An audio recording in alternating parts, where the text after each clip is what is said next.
What is up, everybody? I'm Brandon Noel. I'm the editor for Pavement, Maintenance and Reconstruction Magazine, as well as Asphalt Contractor Magazine, and sometimes the host of a cool little show called No Edge Lines. That's all right.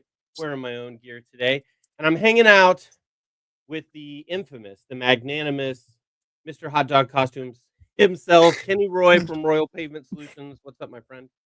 Hey Brandon, how you doing today?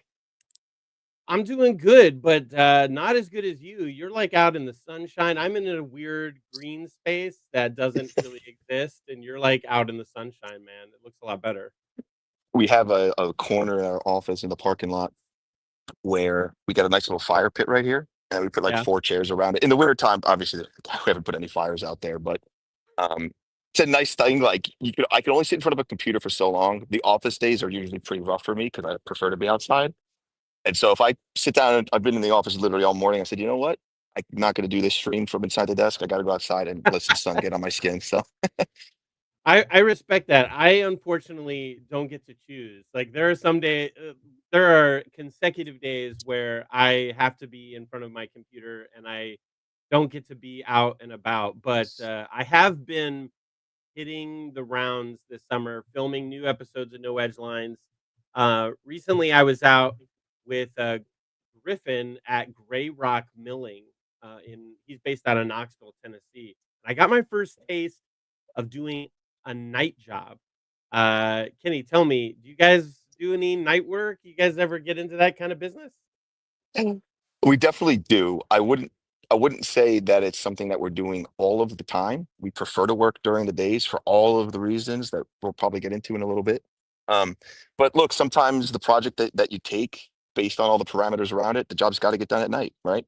So when Yeah, it happens, we do it. If that's what makes it the best for our customers, we have no issue doing it. Um, there's been times last year specifically, we were on one night job 5 nights in a row. The entire week, basically our entire crew was on nights.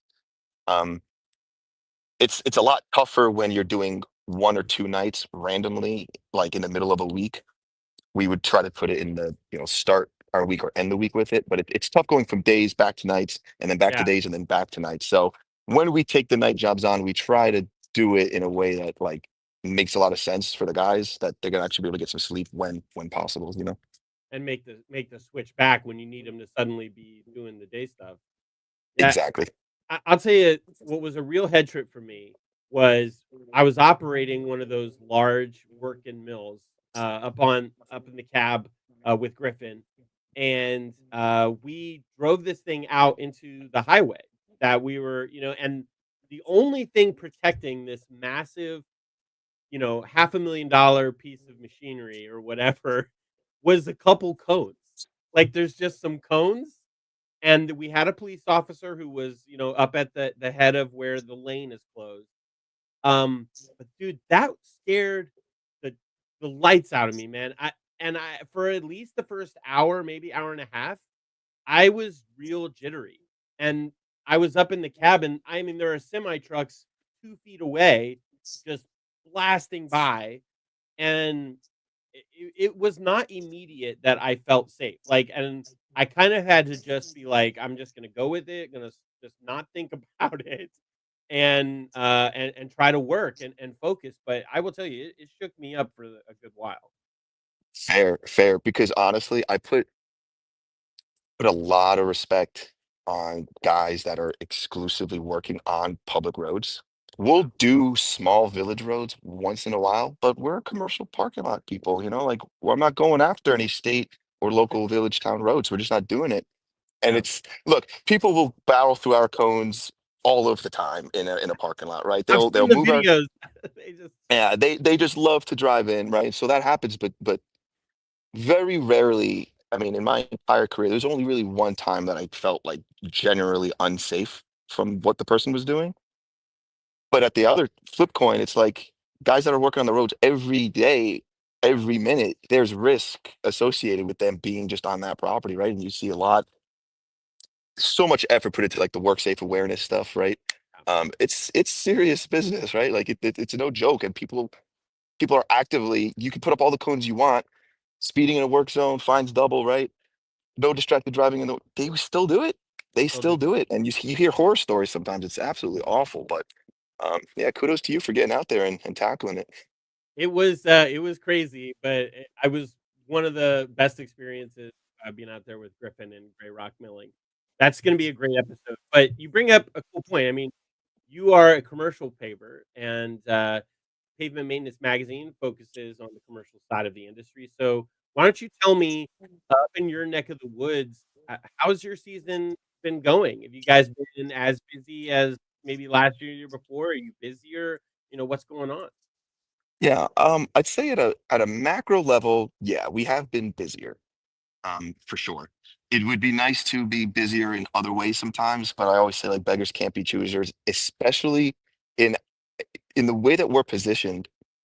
Yeah, we mill and pave all the time, but we also do a lot of seal coating. I haven't really been putting out a lot of videos on seal coating, but we have this year has been a crazy seal coat season for us. I'm pretty sure as of this week, we will now break our season record for gallons already, and we're doing 12,000 gallons next week. And so our seal coat has made a massive rebound, whereas last year was probably a little bit slower for us on seal coating and a lot more milling and paving. So now we're entering this part where it's like, okay, yeah, we are busier, we have more guys, and our paving guys are paving a lot more often, and the seal coat guys are seal coating a lot more often. And now there's that juggle between keeping those two crews. I really should say three, because sometimes if we're not milling and paving one day, we also do a lot of patchwork, right? So the balance between all of those different functions is so different than a company that might say, hey, we mill and pave every day, all day, and it's the same mill crew that goes out, it's the same pave crew, and we just pave right behind them. So that's an awesome business model also. It's just not the way we operate for our customers, right? So we are doing all that maintenance related stuff. We're vectoring drains today. We're excavating for sinkholes today at the same time while seal coating in other spots. So it's good. It's a challenge, but it's certainly not something that we back down from. So definitely busier in that regard. It would just be nice to see, like, the downside to that would be, hey, wouldn't it be nice if all of those operations were at full optimal capacity every single day for the entire season? Could make the argument that that's actually easier to schedule than trying to juggle and bouncing in between things and cross training guys. So that's kind of where we're at from like a bigger picture idea. Yeah. It has been interesting. I've seen some other industry reports that aren't asphalt related. One of my coworkers works and covers the concrete industry, and I read a report of his yesterday's that basically was saying like contractors on that side of the world, like of the industry, are saying we're busy, but we're not busy like we used to be, or that maybe we have been in the last couple years. I lost Like, you, Brandon. oh, I'm sorry, still I there? think I think we're back. Yeah. Contractors Okay. on that side of the world, and Yeah, then I I was nothing after. yeah, on the concrete side, what they were saying is that we're still busy, like, we're not having any gaps, but it's not at the chaos level of busy that we had been maybe the last 3 years, last 3 or 4 years. So, like, nobody's reporting, like, a dip, nobody's talking about that, but people are saying, like, it's not as like, I can't get my head above water. So there is some sort of change going on, I think. There's been a difference this year. And I wonder if the seal coating could point to something. It's a lot cheaper to seal coat your parking lot than to mill it and do an overlay, right? Um, so it could point to a lot of property managers shifting their resources and being like, hey, let's try to get another 3 years out of this surface. Like, let's just seal coat it. If we can put in some crack seal and put a little couple band-aids over it and ride out what's going on and maybe see where we are 3 years from now. I don't know, if talking with your salespeople and your project managers, have they heard anything from the people on the customer end about stretching those dollars, trying to get a little bit more for a little bit less? Yes and no. The way I would describe that, and I feel like at this stage in the year we're kind of coming out of it a little bit. Um, Not so much that people will say, hey, if they were planning on milling and paving, I'm not seeing a whole lot of people that are like, let's seal coat it and try to wait 3 or 4 more years. Yeah.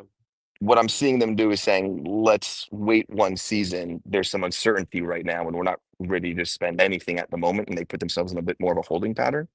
Mm. So a lot of the seal coating that we are doing is repeat seal coating, right? So properties that we've paved before, now it's like they're up for their first cycle, or we sealed them 2 or 3 years ago and they're up for renewal. Um, but I haven't seen too many people back off of a pave, but then also seal coat it and decide to Okay. go another direction. It hasn't not happened. It's happened, but I wouldn't say that that's been the The general majority. consensus. Yeah. But back in I'd say a lot of the guys that I've spoken with are all kind of experienced a similar thing. Typically, there's this amazing spring rush, right? Like at least in the Northeast, winter's kind of coming behind us. There's that first beautiful spring day. It's Oh, 75 yeah. degrees, and it's like April 10th or whatever. Property managers and landlords, they go outside and they're walking around. They're like, "Oh, I gotta get some work done." And then, right, we call it spring break, not the spring break that the college kids enjoy, but spring A break for the different for, for the asphalt guys, right? Yeah. Um, Coming out of spring break, we saw a good amount of indecision and temperament to say, let's wait to spend a little bit. And there was a lot of projects that had to be done for all sorts of different reasons and criteria, which definitely got us through that stretch. And it seems like it's come back out now. A lot of people are now back to spending money and saying, all right, these are the projects that we're going to do. Um, I won't get too much into like the macroeconomics of why that may or may not have been, but I do feel like it's kind of past that and we're swinging back up since. So yeah, it's been solid though. We've been super busy. I've never done something like this before. This is the first year I've ever done this, What's that? and it's added a I don't want to say unfair or unreasonable because everybody recognizes it was necessary. We make our changes in the off season, right? Off season is where What we kinda buy changes you talking about? any off season acquisitions, like for new equipment, replacing equipment, any organizational, structural changes, process changes. You don't really do that stuff in the middle of the year, right? That's typically an off-season look, and then that's where you make some big adjustments, and then you get some time to adjust, right? Yeah. We revamped everything starting July 1st this year. Not everything. I'm not talking we rewrote our business model, but I looked at it and said, okay, if we're going to optimize the second half of the season and we want 2026 to be what we think 2026 can be, if we don't start making some of those upgrades now, I think we'll be behind the eight ball.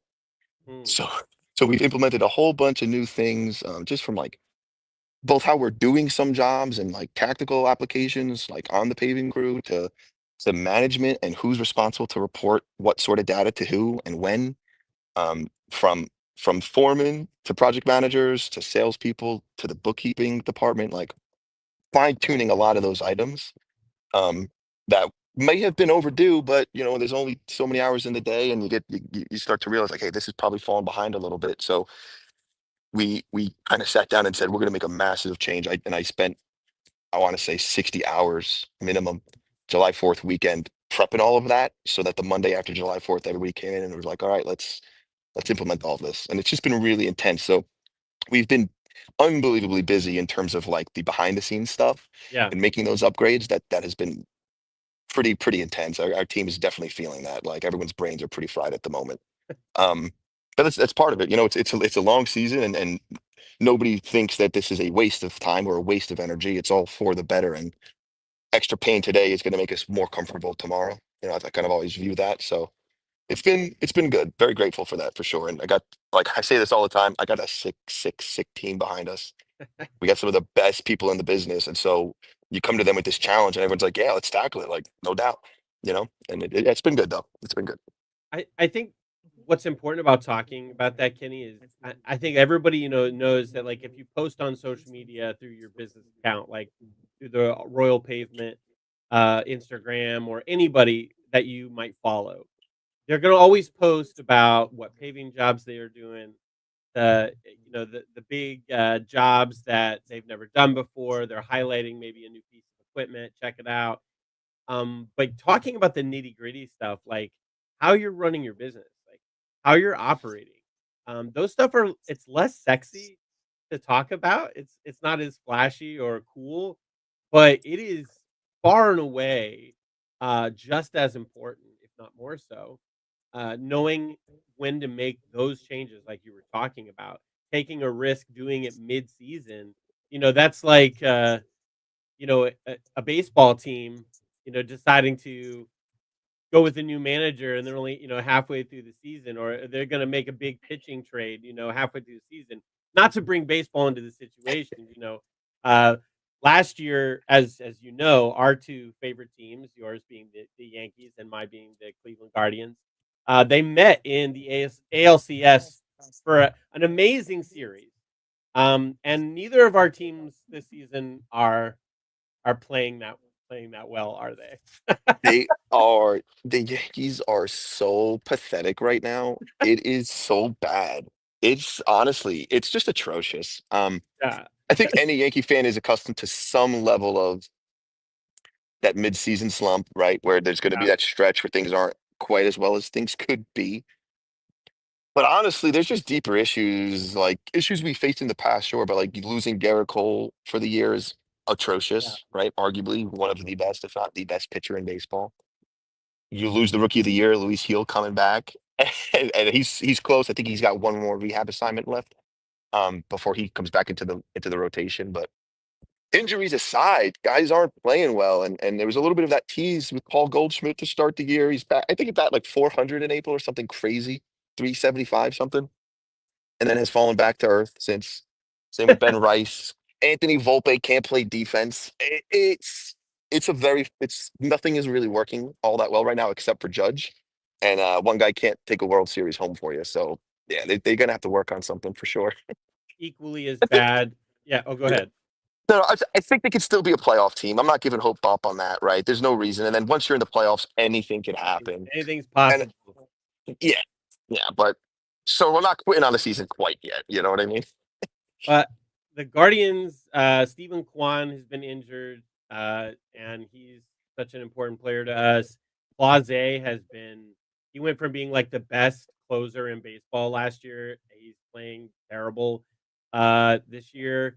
I feel like he never recovered from his performance against the Yankees last year. I feel like the mistakes that were made in that series by him have just been lodged in his brain, and he hasn't gotten over it. I went to a game on Saturday in Cleveland, and I hadn't looked at like the batting averages and stuff, but like everybody except Jose Ramirez is batting like under 200. Like they're all in like the 170s, 180s, 190s, really really bad. He did hit a two-run shot that day, so I got to see that. Got to stand up and cheer.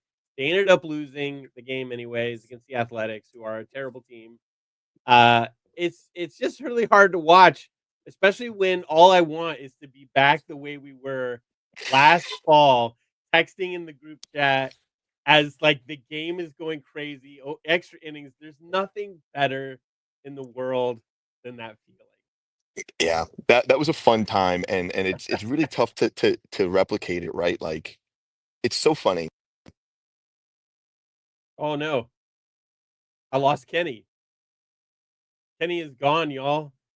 He just dropped off the live stream, and I don't know if he'll be back. All right, we're gonna pull him out of there. And if he comes back, I'll bring him back into the situation. While we figure out what happened to Kenny in the live stream, what I would love to share with everybody about, if I can, really quickly, um, is that there is some really cool things going on uh, in our industry. So you can go to pavementonline.com. Oh, look at this. Kenny's back. Here we go. Kenny, you're back. I'm back. I I did don't know lose what. headphone connection, but that's okay. We're gonna have phone listening for the rest of it. Awesome.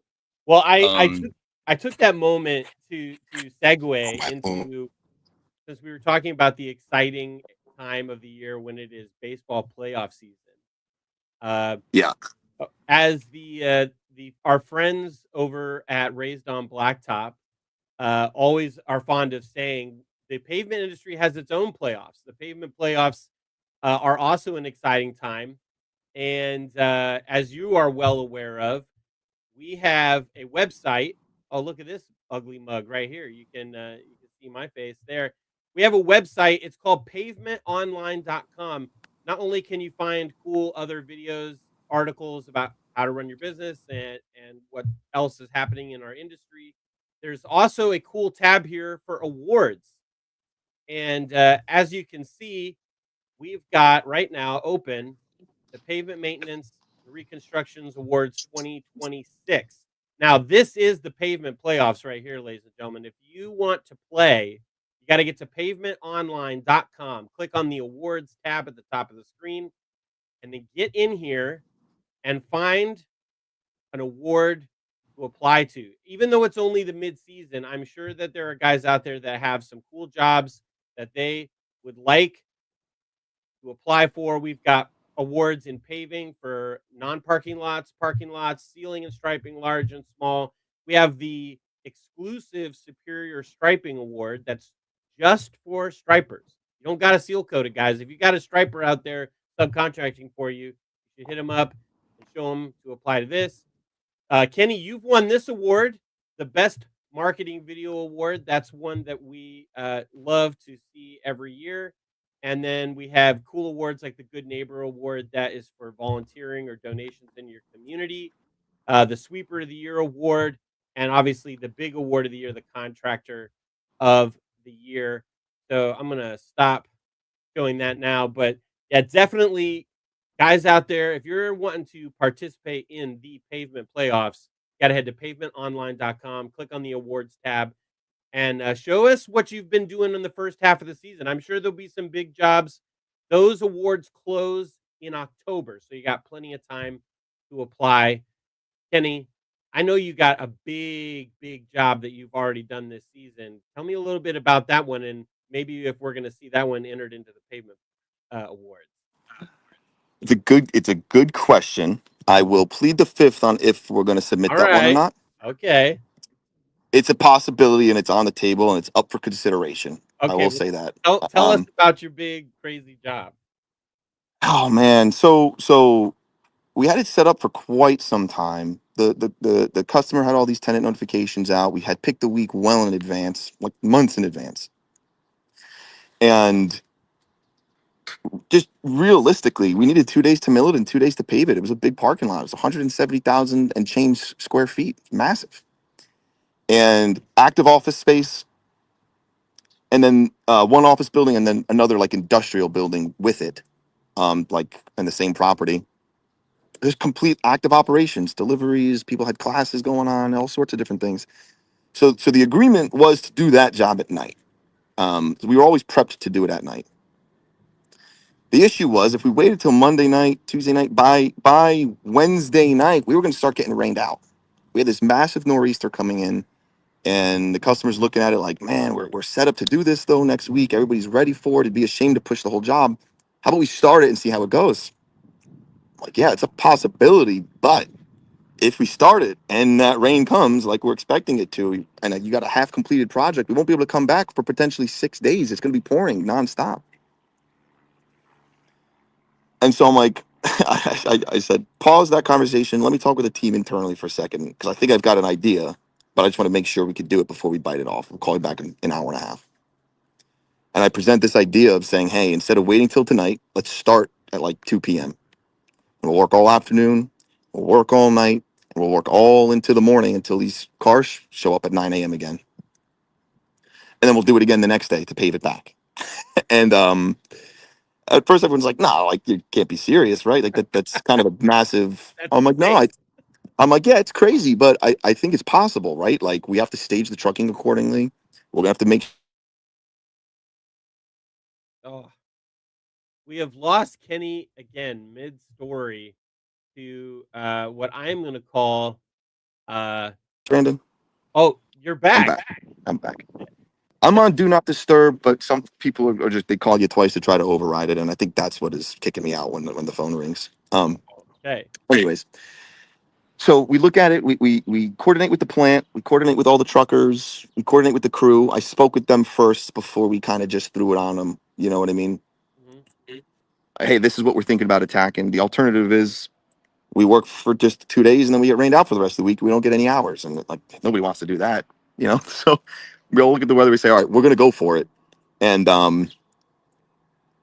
might have been one of the boldest things we've ever decided to do in terms of like the potential risks associated with it, right? Yeah. But we said, listen, like one of our strongest points in our organization is our planning and the way we attack a project and making sure everything's accounted for. That if something went south, do we have redundancy ready? Do we have a backup plan for it? And we kind of looked at the overall view of it and said, yeah, I think we're pretty well prepped. The only thing we can't prepare for is how our bodies might feel when we're done with this. But on a personal level, everybody was like, let's go for it. It killed us, no doubt about it. We were dead. We were absolutely dead. Um, Next later to that is, at 9 o'clock. So now that's Monday into Tuesday. Tuesday, 9 a.m. Everyone goes home and tries to sleep for a couple hours before we start again at like 2 o'clock. Not all of our customers know that we were doing that. It's not like we sent some broadcast out to everybody. So then your phones are still ringing for other projects. And so Right. you don't really get, like, you don't get great rest in between those two items. And it wasn't until like I tried to stay up all the way through Wednesday morning and into like Wednesday. I think I passed out like Wednesday at 5 o'clock and slept right through Thursday morning. Um, yeah, it was intense. We escaped with very minimal breakdowns on equipment. When you're just using and abusing that stuff so heavily, it's like you got to almost prepare for like It's gonna something's gonna break, right? yeah. We did a good job with that. Um, One electrical line was placed literally right under the asphalt for some site lighting. So we like last minute while milling dug a new trench now to put the electrical line back at a proper depth.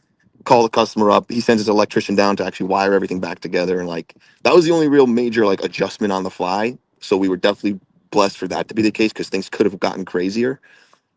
But like no hiccups from the plant, no breakdowns on the trucks, no issues with the paver or the rollers and all the guys, although feeling very tired, we still worked pretty well together. We started getting delirious at the end, but we all just kind of laughed about it. We're like, if I'm not making sense when I'm talking to you, just tell me that.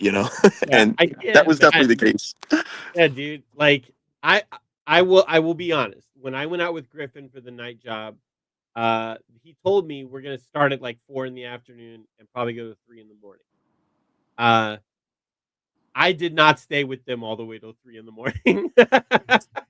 I I wimped out and I was only there with them till about 11 at night. But in my defense, I had to drive the next morning all the way to Louisville, Kentucky for the Napa Mid-Year Conference. So I had a reason why I could not stay till 3 in the morning. Valid. But I can't imagine what you guys were feeling on like the second night when it's like 1 in the morning. It had to have been like, we just have to push through. Like, just push this through. You're not gonna die. We're gonna make it. So I kudos to you guys. I hope that if you don't submit that one for an award, I have to imagine that you've got something even bigger and crazier out there in the bag. But we're about to hit the end of this little catch up with Kenny here. Before we go, I want to let everyone who's watching know that if you enjoy seeing Kenny and I interact, you can go to our YouTube page and you can watch our episode of No Edge Lines together. Um, the the episode on our YouTube channel is called "Are Bigger Asphalt Rollers Better?" I had to change that name because the original title was purely a dick joke that I wrote in the form of a title called just "Does Size Matter?" And I was like, "Will this go viral?" It didn't, and also I was told to change it because it was because it was clearly just a dick joke. So I had to change it to what it is now. But as you can see just now, if you're just looking at a clip for this episode, it's got everything you could want. Me in a banana costume. Uh, I don't want to ruin our really great cold open here, but I suggest that if you are watching us right now, you should head over to our YouTube channel for Construction Pros on YouTube, or just search No Edge Lines, and you'll find this awesome video. I would say, no offense to our other episodes, Kenny, but this was my favorite episode of the I had a lot of fun with it as well. That was a blast. And not to compare it to what we had done the previous season together, but I think the whole dynamic of it, the every piece, yeah, I had a blast with that one. It was really good. It's I good. did not realize you had to change the name on the title either. That's hilarious. That has me I dying did right now. I did not everybody caught that it was just a dick joke at first, and they're like, "Is this a dick joke?" And I was like, "Yes." I gotta be honest, I didn't realize it either. I legitimately was like, yeah, like bigger rollers definitely make a huge difference. You know what I mean? Like if you don't have the right size equipment, you're not getting it done. Right. And then I guess that we can say that we have decided it here on this little catch-up call, that in the blacktop industry, size does matter. Size matters. Sure Alright. does. Alright, Kenny, have a great rest of your week. Have a You great too, rest of Brandon. your season. I'm sure we're gonna see more of each other, and we'll catch up. We'll talk to you everybody else out there. We'll see you on the road. Yes, sir. Talk